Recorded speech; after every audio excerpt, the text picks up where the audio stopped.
انا للہ و انا الیہ راجعون کا جملہ اس امت کی خصوصیت ہے۔ حضرت سعد بن جبیر رضی اللہ تعالیٰ عنہ فرماتے ہیں انا للہ و انا الیہ راجعون پڑھنے کی ہدایت صرف اس امت کو کی گئی ہے۔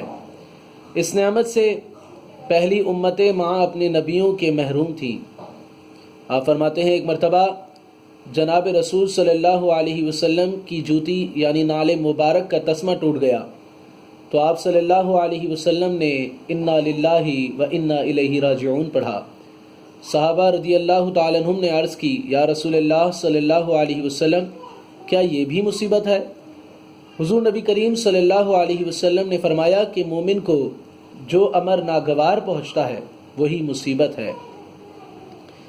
حضرت ابن عباس رضی اللہ تعالیٰ عنہ سے روایت ہے کہ رسول اللہ صلی اللہ علیہ وسلم نے ارشاد فرمایا کہ جس نے مصیبت کے وقت انا للہ و انا الیہ راجعون پڑھا تو اللہ تعالیٰ اس کی مصیبت کی تلافی فرماتا ہے اور اس کی آخرت اچھی فرما دیتا ہے اور اسے ضائع شدہ چیز کے بدلے اچھی چیز بھی عطا فرماتا ہے۔ مسند احمد میں ہے کہ حضرت ام سلمہ رضی اللہ تعالیٰ عنہ فرماتی ہیں میرے خاوند ابو سلمہ رضی اللہ تعالیٰ عنہ ایک روز میرے پاس حضور نبی کریم صلی اللہ علیہ وسلم کی خدمت سے حاضر ہو کر میرے پاس تشریف لائے اور خوشی خوشی فرمانے لگے آج تو میں نے ایسی حدیث سنی ہے کہ میں بہت ہی خوش ہوا ہوں۔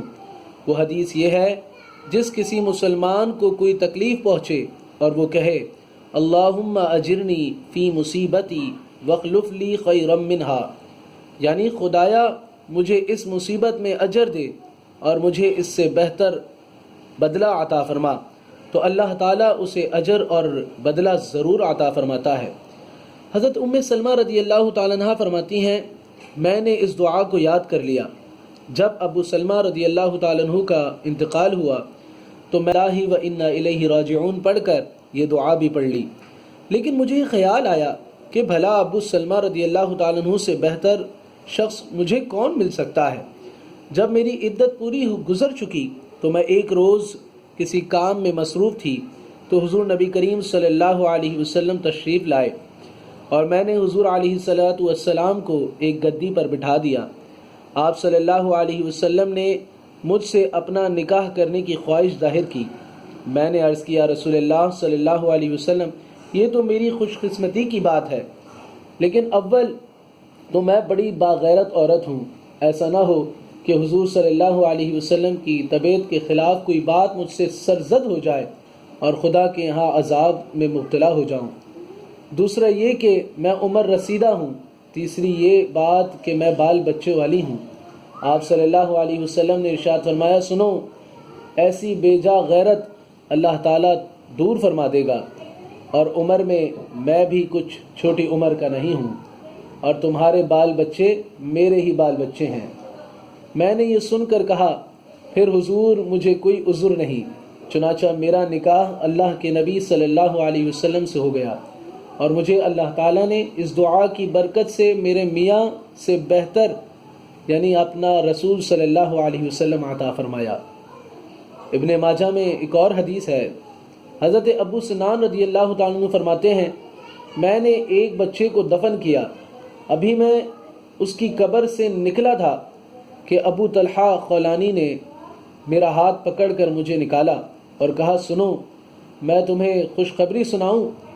رسول اللہ صلی اللہ علیہ وسلم نے فرمایا ہے کہ اللہ تعالیٰ ملک الموت سے دریافت فرماتا ہے کہ تو نے میرے بندے کی آنکھوں کی ٹھنڈک اور اس کا کلیجے کا ٹکڑا چھین لیا، بتلا اس نے کیا کہا؟ وہ کہتے ہیں خدایا تیری تعریف کی اور انا للہ و انا الیہ راجعون پڑھا۔ اللہ فرماتا ہے کہ اس کے لیے جنت میں ایک گھر بناؤ اور اس کا نام بیت الحمد رکھو۔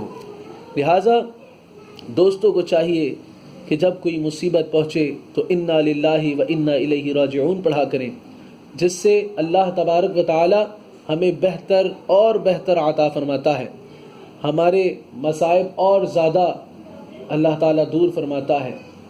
اللہ تعالیٰ ہمیں عمل کرنے کی توفیق عطا فرمائے۔ ویڈیو زیادہ سے زیادہ شیئر کریں اور زیادہ سے زیادہ لوگوں کو علم پہنچائیں۔ جزاک اللہ۔